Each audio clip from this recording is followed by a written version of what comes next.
Вітаю, друзі! Ну що, давайте поговоримо про важливі речі. Ми просуваємося в Європу чи навпаки, Молдова нас зараз обігнала, а ми навпаки віддаляємося. От про це поговоримо. Поговоримо також про те, що у нас з'явився скандал з Єрмаком. Поговоримо та стільки всього. Давайте про все це і будемо говорити сьогодні з фаховим політологом, людиною, яка добре розбирається на внутрішніх зовнішніх питаннях, з Олегом Саакяном. Олеже, вітаю! Радий бачити, вітаю. Так само. Олеже, скажи мені, будь ласка, от новина, яка мене сьогодні з одного боку потішила, але з іншого я знаю трохи підґрунтя, і тому хотів би, щоб ти фахово, як політолог, як людина, яка є прихильником євроінтеграційного курсу України, і є людина, яка робить багато для цього, прокоментувала. Посли ЄС погодили відкриття 6-го кластера переговорів про вступ для України. Про це повідомив віце-прем'єр з питань євроінтеграції. І більше того, кластер охоплює сфери зовнішніх відносин. Це дуже важливо. Хоча спочатку потрібно проходити з першого. І ще залишаються 4 кластери, от там не все так добре. Але у нас все чудово, і ми вже на півшляху в ЄС. Чи чому європейці кажуть, що схоже, що Молдова активно буде йти вперед, а у нас є питання навіть по fundamentals. І що у нас дійсно з першим кластером про свободу слова і права людини? І що робити з 54-м параграфом резолюції про членство України в ЄС, де чітко відреагували на санкції проти мене та інших громадян та закликали нашу владу, не Зеленську, саме владу України, не застосовувати санкції і припинити політичні переслідування. Так ми нестримно несемося в ЄС, чи все ж таки щось гальмує? Ми, як завжди, несемося, але не нестримно в ЄС. І, як завжди, намагаємося витиснути максимум з двигуна і без того обтяженого війною і всім іншим державного апарату, при цьому не знімаючи ручник, бо завжди хочеться все тримати в ручному керуванні. Тому ми з юзом, заносом, стираючи гуму, з димом, вогнем, всіма спецефектами, яких можна було б уникнути, рухаємося всупереч, а не завдяки в ЄС. Хоча тут одразу на полях треба зазначити, що українські команди, які займаються євроінтеграційним процесом, одразу в декількох командах віце-прем'єрів і при цьому в бізнес-асоціаціях з неурядового сектору, дипломати, навіть відставники, тому що неформальна дипломатія тут так само має свій трек і доволі активно працює, роблять неможливо. Ми реально влітаємо пулею в багато процесів, які думали, що ми будемо заповзати, не дивлячись на все це. Тому рух, не дивлячись на це, він відбувається і його тягнуть буквально сотні безсмертних поні в різних кабінетах і різними статусами.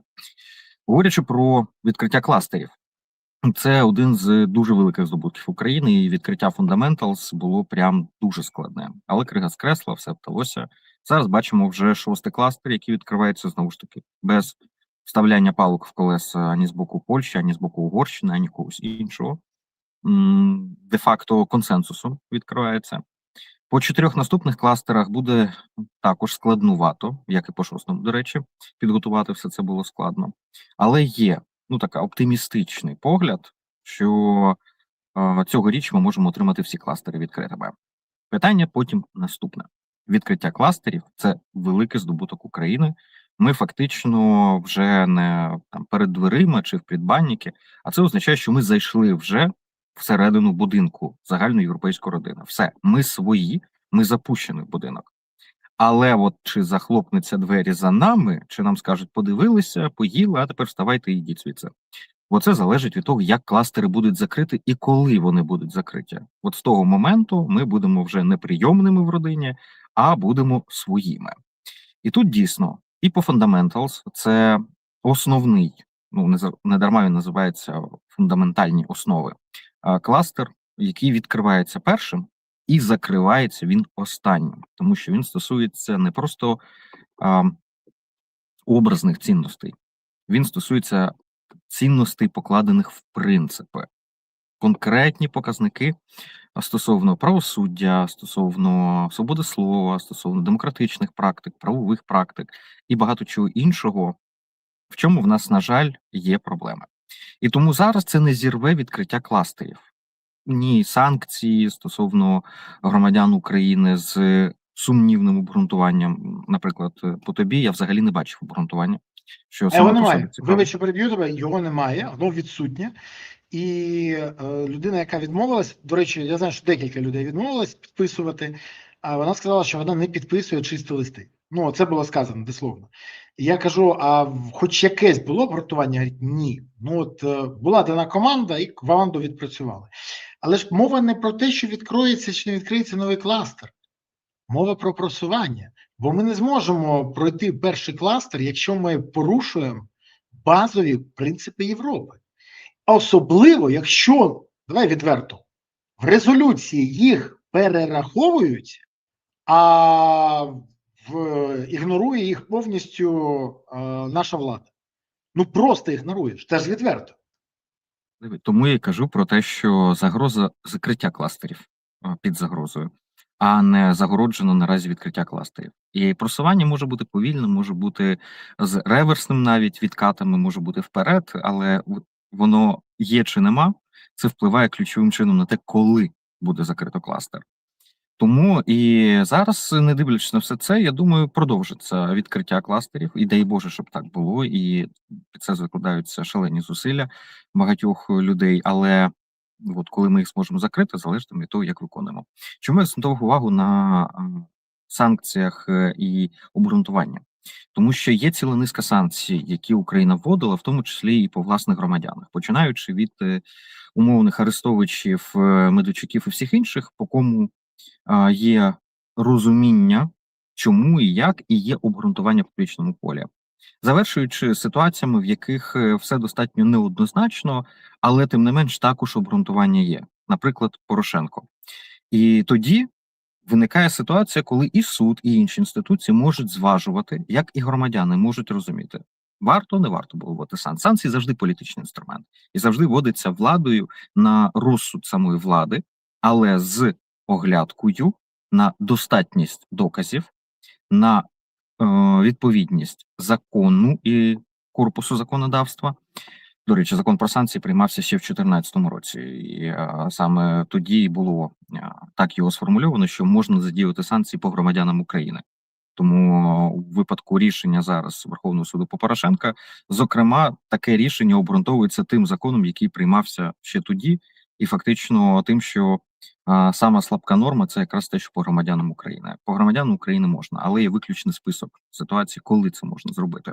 Тому, власне, і цікавинка в тому, що от беремо від умовно, а я послідовно і завжди виступаю проти введення санкцій по громадянам України без судового процесу. І от ми можемо взяти там від Порошенка і завершуючи самим обґрунтованим яким-небудь там персонажем з демонічного куточку сидячих в Росії, яким-небудь агентом чи вчорашнім Києву і іншими персонажами. Ми принаймні бачимо обґрунтування. По тобі те, що мені цікаво, ну, якщо ти представляєш загрозу державності, або підпадаєш під тероризм, або під співпрацю з ворогом тощо, ну, ясно, є вичерпний список ситуацій, в яких вводяться санкції. Ну, покажіть обґрунтування. Де папір, який обґрунтовує? А його нема. Його не презентували, про нього взагалі не говорять. І це наштовхує на думку, або реально нічого нема і просто намагалися свавільно взяти і переломити через коліно ситуацію, вести санкції. Або другий момент. Направду ще до кінця не визначилися, чи ці санкції будуть існувати, тому що ніхто не бачив реально їх.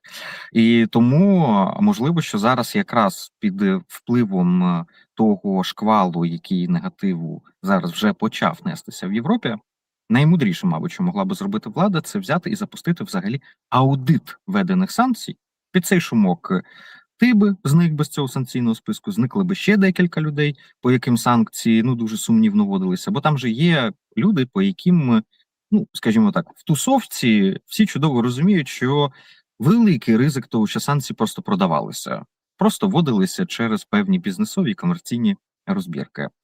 І якраз щоб реанімувати довіру до інституту санкцій, щоб по іншим санкції залишалися, особливо зараз на тлі рішення по Порошенку, а зрозуміло, що якраз буде відбуватися спайка декількох таких справ. І для того, щоб це сегментувати і убезпечити себе, для влади було би найкращим чином взяти і сегментувати, провести аудит, сказати, ми перевірили. Да, от тут були якісь випадкові ситуації, само собою, це недопустимо. Всі покарані вже знайдені і покарані, безперечно, як завжди ж. Ну тоді, вибач, будь ласка, що переб'ю тебе, вибач, що переб'ю тебе, але тоді це взагалі змінює тональність всієї ситуації. Бо в мене виступ в ПАРЄ, і в мене виступ спільний буде з комісаром Ради Європи з питань прав людини. І одна історія, коли я виходжу як людина, на яку наклали санкції, а інша історія показує, як, ви знаєте, що змінилося. Це дуже цікава історія. І цей кейс, до речі, буде дуже смішний. Але це окремо. Але при всьому ж цьому, давай відверто казати, ми ж розуміємо, що в Європі є багато тих, хто буде дуже прискіпливо до це ставитись, і їх не продавлять ні в якому разі. Саме по цих питаннях. І більше того, ну ти ж розумієш, що якщо з'явилася в резолюції Європарламенту миттєва реакція на мене, то буде і далі ж ця історія. А ще у нас є звіт Держдепу, який буде восени. І я от думаю, а не навмисно ли чи хтось це зробив, щоб просаботувати, розуміючи, ну, грубо говоря, комунікації, спілкування, контакти, старі відносини, співпрацю в ПАРЄ. Для того, щоб це зробили. І тоді в мене запитання, а чи дійсно всі щури з Банкової вже вичищені? Я маю величезний сумнів. Ти зараз частково фактично зайшов в те поле, яке комунікував, те поле, про яке я комунікував у вівторок в своєму стрімі. Що, на жаль, мені все більше здається, а коли здається, то часто буває так, що це не здається, що, ну, якось занадто. Я зараз намагаюсь підібрати слова, так, щоб це не впало в якусь конспірологію. Занадто багато, і таке враження, що скоординовано, абсолютно дурних негативних кроків. Одночасно. Буквально їх звели в 72 години. От ми можемо взяти чітко і побачити 3 доби, в які в нас 6, 7, 8. Абсолютно. І все це перед і на тлі саміту НАТО, який для України був тотально успішним. От все, що можна було отримати, і навіть трішечки більше те, чого не очікували, ми отримали. І росіяни розуміли напередодні, що саміт вже точно для нас не буде поганим, що він буде для нас хорошим. Масштаб того, наскільки хороший, ніхто не очікував. Я принаймні можу сказати за себе, я значно стриманіші результати очікував. І те, що я знаю по колегам в Європі, мене набирали декілька і казали, слухай, вітаю вас з тим, що, ну, це взагалі фурор. Ну, от всі друзі України просто зараз підіймають бокали, келихи з тим, що, ну, реально, от прям все зрослось. Всі зірки стали так, як треба. І на цьому тлі в нас рішення суду по забороні публікувати матеріали, яке викликає ефект Барбари Стрейзанд, який можна тепер ефектом судді Вовкан називати.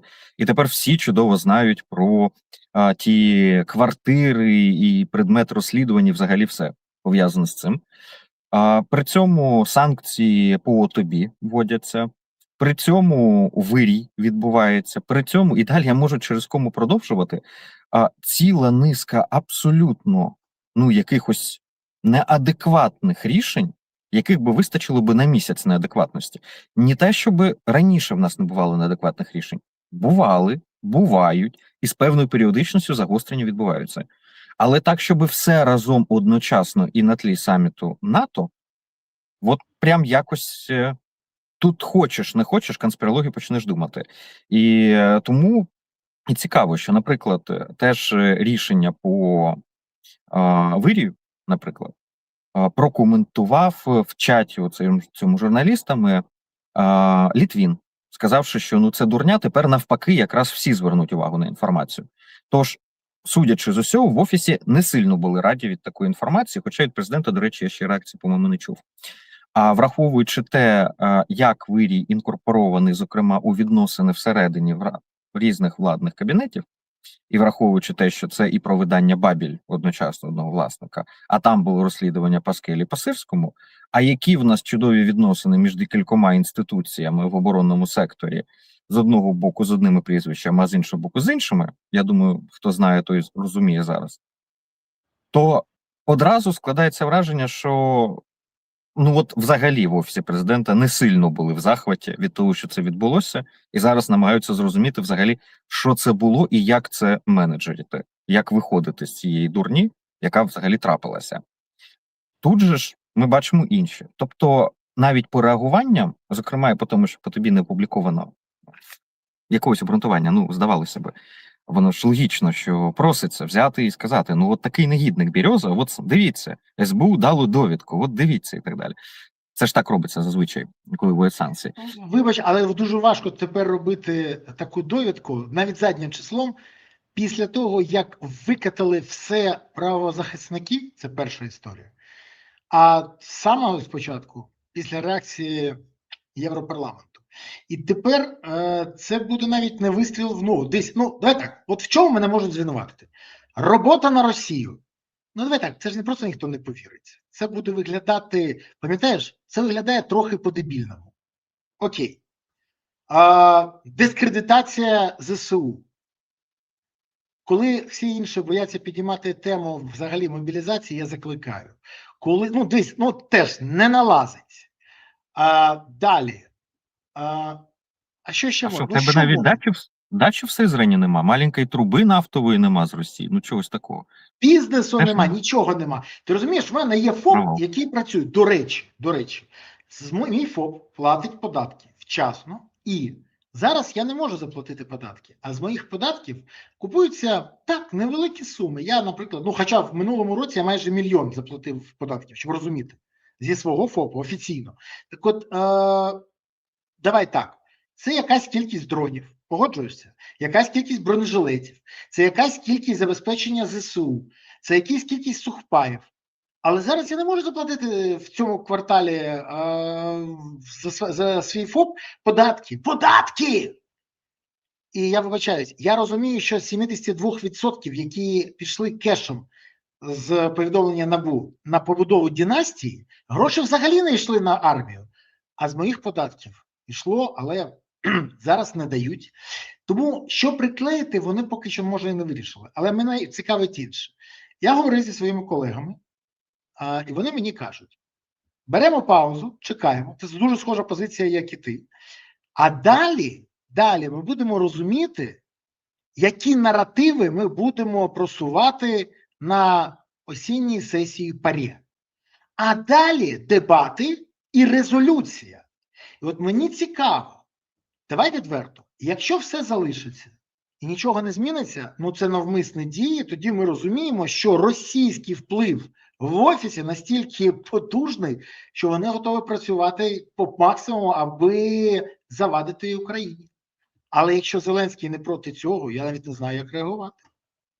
Ну, давай подивимось, тому що реально от воно все насипалося одночасно. Я, звісно, далекий від думки, що ніхто там в Офісі не розумів, що відбувається по відношенню до санкцій, але принаймні можливість зберегти обличчя ще залишається, і тим паче, що дійсно може бути і ситуація, коли приємне з корисним в лапках поєдналося, що дійсно може бути якась ну ледь не диверсійна діяльність всередині. На жаль, же кроти реально є. На жаль, реально є слабкі персонажі, просто інтелектуально, в тому числі, які ведуться за певними хайповими історіями, яким легко їх вкинути просто. Тому я би зараз не виключав би нічого і просто дав би дійсно час для того, щоб ситуація розвинулася. Тим паче, що ну це така персональна думка. Як на мене, тут не питання твоєї персональної ваги. Вибач, те, що резолюція ще приймається. Питання того, що тут буде інституційне питання. Да, коли це питання екс-президента, і де є судові процеси, мається на увазі Порошенка, то в Європі будуть дуже стриманими. Чому? Тому що ну, Порошенко далекий від ідеалу європейського політика, будемо чесними. І так само, як, наприклад, по Саакашвілі в Грузії, виступають за дотримання прав, за дотримання процедури, всього іншого, ну але ніхто не рінувся його звільняти з в'язниці, тому що судовий процес. І судить суд Саакашвілі, який сам Саакашвілі реформував. Як, до речі, зараз рішення суду по Порошенку було від того суду, який, власне, Порошенко реформував. До речі, навіть судді, яких підписував, по-моєму, він. Тому в Європі тут будуть дуже стриманими. Але коли це стосується активістів, коли стосується журналістів, коли стосується блогерів, тобто не активної опозиції, не екс-влади, наприклад, не там груп фінансово-промислових з великою кількістю нулів, то в такому випадку реагують жорсткіше, тому що, ну, давай чесно, другий раз ледь на межі образи для тебе. Маленького захистити хочуть всі. І от образ маленької людини, по якій проходить держава, її топче, він є дуже болючим для європейців. І тоді це переростає в інституційне питання. Тому для Банкової санкції по тобі, санкції по журналістам, по потенційним тощо, навіть коли будуть санкції по проросійським журналістам, це для них ну, важче, скажімо так, загрозливіше, ніж, наприклад, санкції по Порошенка чи санкції по будь-кому іншому, хто з минулої влади. Тим паче, коли є судовий процес чи нема судового. І отут важливі моменти того, що, ну, по-моєму, перебрали карти. Ну, от просто занесло на повороті. А я тобі ще додам. До цього накладається два статуси. Всього два статуси. Делегат ПАРЄ, бо ці люди бачили, як я працюю, бачили, що я відстоюю, і бачили, як я дотискав. Тому що всі пам'ятають багато історій, як завдяки зусиллям, саме командним зусиллям, ми отримували результат. І там була важлива кожна робота кожного делегата. І це всі бачили. Це перше. А друга історія, всі пам'ятають, де я працював в Верховній Раді. Не в паливному комітеті, не в податковому, не в бюджетному. Комітет по запобіганню і протидії корупції. І моя риторика антикорупційна, яка привела до санкцій, викликає увагу значно більше, ніж будь-які заяви там, ну, що завгодно, що ні, не працює. Тому крокуємо далі. Єдине маленьке запитання зараз поставлю, але маленьке, і дуже стисла відповідь. Але спочатку, друзі, я дякую, що ви дивитесь. Зараз Саакян буде робити отак. Це не мані, це серденько. Бо я буду закликати, підпишіться на його канал, який в описі цього відео. Ого, ні, це мані. Так от, підпишіться. Ну, дійсно, бо поки інші пишуть, він відповідає. А ще підпишіться на мій канал, якщо ви ще не зробили це. Поставте вподобайку, прокоментуйте, поширте відео. І, до речі, якщо, не дай Боже, канал зникне у вас з перегляду, ви вимушені будете дивитися його через VPN. До речі, це теж буде окрема увага, тому що так роблять тільки в Росії, де забороняють опозиційних журналістів. Це окрема історія, на яку вже звернули увагу. Так от, уважно, підписуйтесь, ставте. І, до речі, напишіть в коментарях, звідки ви дивитесь. Місто, селище, країну, район, область. Пишіть, це важливо. Я дякую кожному, хто написав. Вітання з Одеси, привіт з Кам'янець-Подільського, Харків вітаю, вітання Черкаси, Кривий Ріг, Тернопіль, Харків, Черкас. Слушайте, у нас сьогодні Харків, Черкаси. Вітання з Жовтви. О, нормально. Одеса, вітання з Києву. Завжди. Вітання з Добропілля, Житомирщина, Німеччина. Вітання з Києва знову. Так, хто тут пише, звук відсутній. Звук є. Вітання зі Львову, вітання з Афін. В Греції все є, сподіваюся. Каліспера, да. А Калімера – це добрий ранок. Добрий ранок і день. В Греції нема ранку. Нема поняття добрий ранок. Є ранок, але добрим буває тільки день. Зрозумів. Тоді ще вітання з Чернівців, Мюнстера, Києва, Одеси, Вінниці, Львова, Голосіїво, Київ, Нью-Джерсі, Рівне, Фінляндія, знову Львів. Щось Львів сьогодні увага, Студенка. Я дякую всім, будемо далі рахувати. Олеже, дуже коротко, скажи мені, будь ласка, це 100% інформація, яку мені злили з чату журналісти. При тому самі журналісти жили. Жоден з журналістів не запитав у спільному прес-чаті Офісу Президента, через який вони спілкуються з Зеленським. Ти знаєш про це? Про обшуки у власника виробника дронів «Вирій» і власника медіабабель Олексія Бабенка. Не запитали. І про причини запровадження санкцій проти мене. Це ну дуже показова, давай відверто ситуація. І, до речі, у нас же є незалежні журналісти, та чому поновилися маски-шоу? Вони ж могли поставити запитання? Могли. Про санкції могли? Це що, повертається тиск на бізнес і журналістів, як за часів Януковича? Єдине виправлю, по Вирію, по Бабелю поставили питання. Сьогодні, ввечері, сьогодні це було. Ні. Я тобі можу сказати, коли це було, по-моєму, вчора ввечері. Феденко громадське поставила. Ну відповідь сьогодні. Літвін відреагував якраз, а президент, по-моєму, так і не реагував.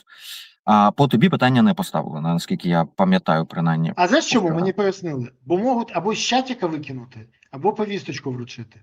От. Ну, повісточку комусь з них складно, я думаю, там в основному жінки присутні в чаті. Не тільки, там є. Ні, є, я розумію, ну але, умовно кажучи, там непропорційна присутність, по-моєму, жіноча, якщо, ну, я не в чаті там, я одразу скажу, я просто візуально пам'ятаю, як він виглядає. Але тому я не думаю, що повістка тут це ключове, але те, що з чату можуть видалити, це, я думаю, да. Це цілком собі може бути частиною страху для інших. Тому що доступ до довгий час був відсутній, прям взагалі. І пам'ятаєш, як чатик цей з'явився, і це така велика... Да. Всі почали молитися на нього. Здобуток фактично українських журналістів, дорвалися, пробили, проломили, і тепер президент там сам голосовими відповідає. Коротше, є хоч якийсь канал. І я думаю, що частина реально може боятися втратити доступ туди. Раз. Два. В нас же ж все одно, ну, є фактор війни, само собою, його окремо залишаємо те, що елементи самоцензури і елементи того, що не ескалювати ситуацію занадто, тим паче, коли вона вже проговорена. Тобто поріг больовий у журналістів також інакший, ніж, наприклад, в мирний або умовно мирний час. Але і третій момент – це те, що в нас є такий, ну, скажімо, в цілому прикрий, можливо, момент в культурі. Хоча він же ж похідний від того, що нам дозволяло виживати століттями. Нас всі намагаються з усіма не сваритися, бо не знаєш, хто завтра де буде. І я пам'ятаю, як мене малим, там, 19-річним, потрапивши в коло київської політики, політичної аналітики, там на ефірах, тут там Тимошенко, тут Добкін, тут Порошенко, тут інші, ти з ними в одних приміщеннях і бачиш, як спілкуються між собою. І також яких команда. І ти розумієш, що частина з цих людей ненавидять один одного, але вони не будуть, ну не те, що там просто через вихованість, наприклад, да, публічно не будуть. Не просто, навіть не публічно. Вони не те, що через вихованість там дадуть руку один одному потиснути, тощо, ні. Вони через частина, зараз прізвище прибираємо, беремо як збірний образ, да? Частина виключно, ну, скажімо так, мотивована таким собі, щось сваритися, раптом що, мало лі як, хто де опиниться. І ти бачиш, як люди перефарбовуються впродовж декількох років декілька разів. Це не перевзування навіть. Це просто така собі морально-етична пластика в людини робиться. Знаєш, просто флюгерничество і зміна всього. Мені здається, що якби для їх політичної кар'єри і життя їх стать стала би проблемою, вони би і стать декілька разів би поміняли би впродовж кар'єри. І тому в оцей момент не сваритися, він також присутній. І тоді у нього є інша сторона. Як тільки хтось перший заявляє і з'являється підтримка чогось, то одразу прокидаються всі, кажуть, ми також говорили, от цей негідник. І починається тотальний кенселінг когось або чогось. І по цій проблемі підіймаються буквально всі, тому що кипіння, поки хтось перший не візьме на себе потенційний удар. А тоді, якщо вже сварку не оминути, то тоді всі починають в неї включатися. Тому якби хтось в чаті запитав, і це б спровокувало би на відповідь, понеслося би, там би всі би за цю тему вхопилися б. І далі би розповідали би всі, як з тим брівном, що всі носили це брівно, і всі взагалі по цій темі першими в топ-3, в топ-5 ставили питання, притискали до стінки, щоб відповіли, ну і так далі. Це соціокультурна штука. Тому я зовсім не здивований. Сорі, коротко не вийшло. Ну, я тобі скажу так, я запитав людину, а ти чому не поставив запитання? Говорить, по-перше, я не в чаті.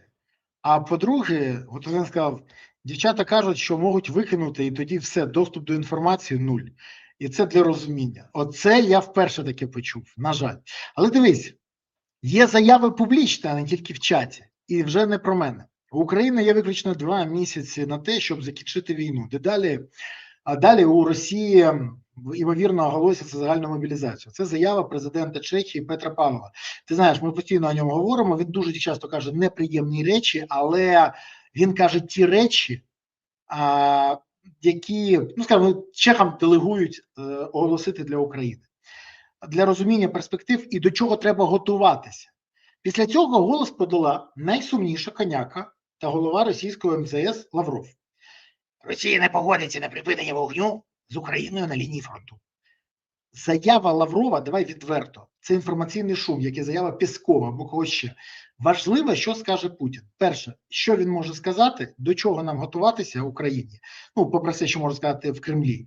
І чи варто все ж таки навпаки збільшити тиск на Росію? До речі, зараз дуже успішно відбувається з Тіньовим флотом. Отут я вважаю, це просто мої овації, бо Росія визнає тільки силу. Чи я не правий, і з точки зору політології, тут можу трохи інакше треба вести себе. Це не предмет політології, це предмет, скоріше, зоології, ветеринарії, але тим не менше. Тут буду дуже короткий. Я заради цікавості взяв і подивився в цілому, що ж там Петр Павло наговорив і написали. І як на мене, ну, в мене перпендикулярний погляд на його слова. Перша перемінна важлива. Коли говорить політик, він говорить не для того, щоб проінформувати, розібратися, відкрити завісу і так далі. Він не журналіст, він не аналітик, він політик, тим паче відставний військовий. Політик завжди говорить з одним – вплинути. І там чітко видно аудиторію, на яку він хоче вплинути.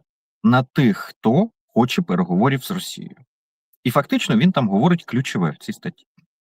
Вікно можливостей всадити Путіна за стіл переговорів – це ці 2 місяці. І потрібно робити всі ті кроки, які змусять Путіна сісти за стіл. Бо інакше, після виборів, вікно можливостей для цього закриється. Путін оголосить мобілізацію і крапка. Він не говорить там про те, що Україні треба йти на поступки, або Заходу треба сформулювати свою позицію з компромісами для Росії. Нічого подібного. Він там говорить: хлопці, дівчата, якщо ви реально вірите, що Путін може сидіти за стіл, то це тільки зараз. І для цього треба по ньому бити з усієї сили. А не думати, що ми за піврочку ще, а от за рік ми ще щось, а от ми подумаємо зараз, почухаємося, і ми в вересні, якщо що, ведемо. Ні. Ось зараз. Ці буквально тижні, 2 місяці залишилося, коли ви маєте проявити максимум того, що спроможні. Якщо ви реально хочете посадити Путіна за стіл. А інакше прийміть даність. Не буде його там за столом точно. І тоді треба вже виходити з того, що цей дощ надовго.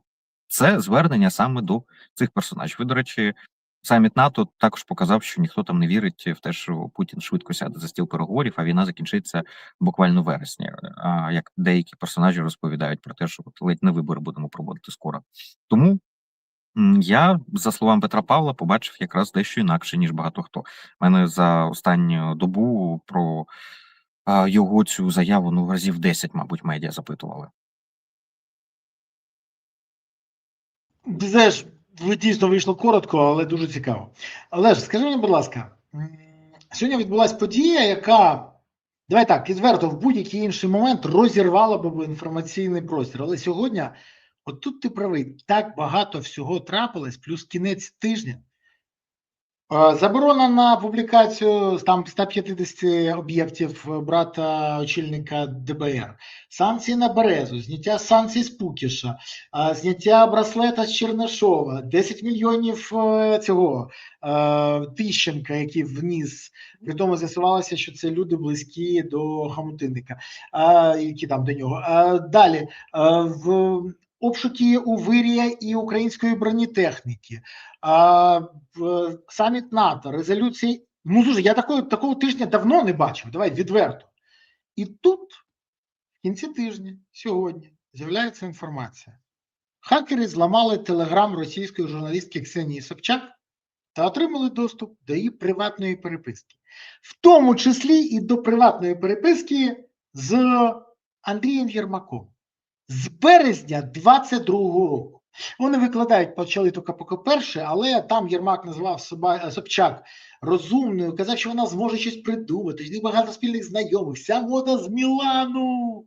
Це взагалі там, ще раз, березень 22-го, Київщина звільняється, а він з похресницею обговорює, і там не жодної політики, там просто по душах. Скажи мені, будь ласка, та йому, до речі, скаржилась, що важко працювати через початок війни. Ну, тому що не про все можна казати, все інше. А він спілкується нормально, не агент Росії, ні. До речі, без яких санкцій. Дружні комунікації з похресницею Путіна – це нормально для Загоспа? А з Патрушевим він теж так комунікує? Чи ще з кимось? Просто ця ситуація показує, що публічно наші перші особи виходять і заявляють про патріотизм, а де-факто нормально з русньою спілкуються. Що це таке? Скажи мені, будь ласка. Диви, тут в мене буде дуже непопулярна позиція. Будь ласка, Ти знаєш, якщо ти я... скажеш, що він через неї намагався комунікувати, я тобі зразу скажу. Я передивився частину, там нема такого. В них дійсно дружні стосуночки. Ні, Борислав, точно не про це. Вибач, і ти ж пам'ятаєш, що саме він, і це плюси підтвердили, що саме він забезпечив появу Собчак на плюсах перед початком війни, сказавши, що треба. І це, до речі, все підтверджувало. І вона теж підтверджувала. Диви. Ти знаєш, і аудиторія наша знає, що я багато років займався дослідженням переговірних процесів. І, зокрема, бував в різних точках конфліктів і спілкувався зі сторонами, спілкувався з тими, хто вів переговори, з тими, хто, зокрема, вів неформальні частини переговорів, брав на себе цілу низку репутаційних ризиків, все інше. В усій цій ситуації мені, чесно скажу, абсолютно байдуже було би, що там пише Єрмак, і як він спілкується, і може 1000 компліментів відвішувати і просто зранку до ночі поливати найкращими словами Собчак, якби він не був головою Офісу Президента. Саме тому переговірники не можуть бути формальними особами, долученими до керівництва. Вони можуть бути формальними тільки в межах делегатів для переговорів. Ну, тобто дипломатичного статусу, або спецслужби, або є інші статуси, в яких це може бути, якщо людина формальна. Краще, коли це взагалі людина не зовсім формальна, напівформальна. Неформальна також погано, мають бути певні важелі стримування. Але тут проблема лише в одному, реальна. Все інше – це там політичні протистояння. Не може бути людина одночасно і переговірником, і ключовим розпорядником і правою рукою президента. По внутрішнім, по всім іншим оборонним тощо питанням.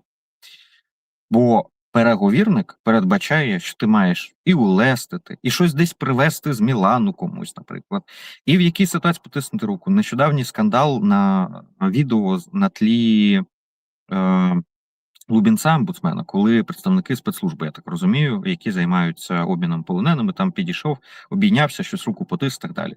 Виглядає вкрай, просто обурливо, тобто виглядає просто по-людожерськи. Як можна тиснути руку, обійматися з якимось представником Росії? Для звичайної людини це взагалі в голову, на голову не налазить, а особливо, якщо людина бачила війну безпосередньо, особливо, якщо людина когось втратила, або сам, коротше. Це абсолютно неадекватно. Але в переговірному процесі, для того, щоб витягувати людей, для того, щоб неформально десь вплинути, десь трішки перевірбувати, десь будувати особистий контакт, який потім можна використати тощо, це необхідно. Це не те, що може бути, це є частиною професіоналізму переговірників. І тому, якби Єрмак був виключно переговірником, чудово, я би сказав, супер справлявся зі своєю роботою, старі його контакти лише на плюс зіграли тощо. Але як голова Офісу Президента він не міг подібного робити, і це підставляє державу, це підставляє президента, це підставляє безпосередньо його, і це та розтяжка, в якій не може знаходитись людина, яка або. Тому це реально те, що ми побачили в переписці з Собчак, безперечно, і для людей виглядає як абсолютна дикість і неприйнятно, і з точки зору національної безпеки це загроза національної безпеці, і з точки зору політичної репутації Єрмака, безперечно, це просто постріл в голову. Мав би бути. Ох, Хоча в ти Україні знаєш, я я єдине, що нічого не додам, дивуюсь. я тільки єдине, що додам, я впевнений на 100%, що це не буде комунікувати ані Офіс Президента, ані Єрмак, ані Служба безпеки України. Хоча це потребує комунікації. Ти завжди кажеш, я погоджуюсь з тобою, мовчання, визнання провини, коли тобі нема що сказати. Це як історія з будинком для Вови, який будують в династії. Давно б можна було відповісти. Так, було б інше, але ця історія була б закрита. І не лише вона. Друзі, в мене до вас прохання. Будь ласка, ви дивитесь зараз цей ефір, поставте ту вподобайку, ті, хто дивиться, поставте напишіть коментар, поширте, підпишіться. А якщо, не дай Боже, мій канал зникне з вашого фокусу уваги, через VPN зможете подивитися. На жаль, так само, як і на Росії забороняють дивитися опозиційних журналістів і політиків, в Україні запроваджена така практика. Якщо буде це зроблено, то, будь ласка, не забувайте це робити. Поки що цього немає, але хто знає, що буде завтра. Дякую вам за те, що ви активні і не пасивні. Пишіть, звідки ви дивитесь, коли закинулась доля. Місто, селище, країну, район, область. Пишіть, ви знаєте, я завжди це вивчаю. Тут зараз нас Дністровський район, Буковина, Запоріжжя, Хорватія, Україна, Іспанія, Львів, Британія, Уельс, вірніше, Ужгород, до речі, де троє моє улюблене? Іспанія. Як в Іспанії там справи? Розкажіть, будь ласка, дуже цікаво. Далі, Чикаго, thanks. Саакян умнічка, я не сперечаюсь. Так, тут далі. Друзі, пишіть, це важливо. Я вам щиро дякую. Олеже, скажи мені, будь ласка, питання, яке я хочу, то просто коротко можеш відповісти, і я тебе відпущу навіть. Бо я знаю, що тобі треба ж доїхати до комендантської години. Сьогодні НАБУ і САП повідомили про нову підозру у справі Мідас. Колишньому виконавчому директору з безпеки Енергоатому, який у матеріалах слідства називає тенором, інкримінують відмивання грошей. Він легалізував понад 30 мільйонів гривень. Це те, що НАБУ і САП каже, що може довести. Так само сьогодні НАБУ і САП повідомили про підозру колишньому заступнику начальника Західного регіонального управління Державної прикордонної служби України, який нині обіймає посаду заступника начальника Східного регіонального управління ДПС. У 23-24 році він набув активів понад на 11 мільйонів гривень, законність походження яких не може підтвердити жодними доказами. Я можу далі перераховувати там вчора в ТПП взяли чиновницю, яка вимагала з виробника дронів 100 тисяч євро, щоб він отримав потрібні документи. Ця хвиля корупції не потопить Україну та перспективи? Чи загроза все ж таки існує? Ні, загроза існує, не потопить, слава Богу, але вона весь час підтоплює і весь час забирає можливості в держави рухатися з тією швидкістю, яку ми могли би. І, зокрема, це все забирає в нас можливості до консолідації тієї міри, якою ми могли би, до тієї швидкості, з якою ми могли би рухатися до успіхів в війні. Це як, я не знаю, іржа, яка під'їдає все навколо. І корупція – це така собі соціально-управлінська іржа. Ситуація, до речі, з ТПП, там просто всі на вухах від того, що ніхто навіть собі уявити не може, за що взагалі можна було вимагати 100 тисяч доларів. І це абсолютно безпрецедентна ситуація для того. Але взяли ж з грошима, ти знаєш цю історію. Це фактова справа. Абсолютно. І там реально всередині всі в шоці, в тому плані, що це настільки неприйнятно і взагалі лежить поза культурою торгово-промислової палати. Я їх знаю давно і щільно, що називається, торгово-промислову палату, і там просто шоковані тим, що взагалі подібне могло трапитися. Сприяють максимально слідству, і сам Геннадій Чижиков написав допис по цій темі, те, що там просто реально всі шокування. Я на відверто шкода, от відверто кажу тобі. Диви, це не та інституція, в якій є що розпілювати. Там нема що розпілювати. Це взагалі ж не урядова інституція. І Перш за все, знайшли схему, ти розумієш? але Знайшли! розумієш, і там знайшлася якась людина, але чудово, що взяли. Якщо дійсно підтвердиться вся ця ситуація, то дай Боже, щоб вичистилося, тому що в нас інституції, яким можна довіряти, не так вже і багато. І ТПП одна з тих, яка зберігала і зберігає певною мірою свою репутацію. І хотілося б вірити, що все це закінчиться найкращим чином і тільки посилить їх інвестиційну спроможність. Бо це одна з інституцій, яка займається, зокрема, і нашою дипломатією в частині економічної дипломатії, і нам в розрізі європейської інтеграції це вкрай необхідно, тому що вони якраз одні з тих, завдяки кому можна вигризати наш інтерес і не здати національний інтерес економічний в рамках євроінтеграційних процесів і переговорів. Але менше з ними корупція вбиває. Корупція вбиває прямо і конкретно. Якщо пістолет, якщо якийсь напад, він вбиває тут і зараз, то корупція вбиває повільніше, але вбиває значно масовіше, починаючи там від дітей з захворюванням, які не отримують лікування, людей, які будуть збиті придурками черговими на підпитку за кермом, яких відпускали багато разів, і вони відчували тотальну безкарність, або конкретно в ситуації, в якій є це недоотримані снаряди або вибракована продукція, яка постачається на фронт. І це мало би стати одним з елементів національної ідеї. Як мінімум, побороти корупцію в частині, де вона є загрозою національній безпеці. Цю корупцію ми ніколи не подолаємо. Ну, будемо чесними, корупція завжди є в будь-якому суспільстві. Де Але не як буває тільки корупція... держав без корупції, але питання в її розмірі і в нетолерантному ставленні до корупції. І в сферах. Як тільки корупція з'являється там, де це відноситься до безпеки, національної безпеки, соціальної безпеки, то там корупцію не можна толерувати. Коли там довідку якусь купили собі, або якусь там навіть, Бог з ним, щось там легалізували забудову і так далі, це все погано, це жахливо, це мають працювати правоохоронні органи, все інше. Але це не підриває національну безпеку, це не підриває конкретні життя, здоров'я людей тощо. А в таких речах ще якось. А от в цих це мало би бути національним пріоритетом і стати частиною консенсусу всередині суспільства. Що за таку корупцію треба, в переносному сенсі, але вішати. Не маю чого додати. Щиро кажу. Тобі дякую за сьогоднішній ефір. Сподіваюсь, ти встигнеш до комендантської години заїхати в Київ. В будь-якому випадку дякую, що знайшов час, можливість і нашу вже багаторічну традицію п'ятничні ефіри не перериваєш. Гарно. Але я ще поки не в Київ. У мене ще продовжується. Зараз в Чернівці. Далі їдеш? Я думав, що ти вже повертаєшся. Ні, в мене ще купа всього і завершується все це Дніпром в початку 20-х чисел, і тільки потім я додому. Гарної поїздки, результату і дякую, що був в ефірі знову. Па-па. Друзі, я дякую вам, що ви сьогодні дивилися цей ефір. Сподіваюся, що ви отримали відповіді на запитання. Тут одна людина написала: дякую вам за поміркованого.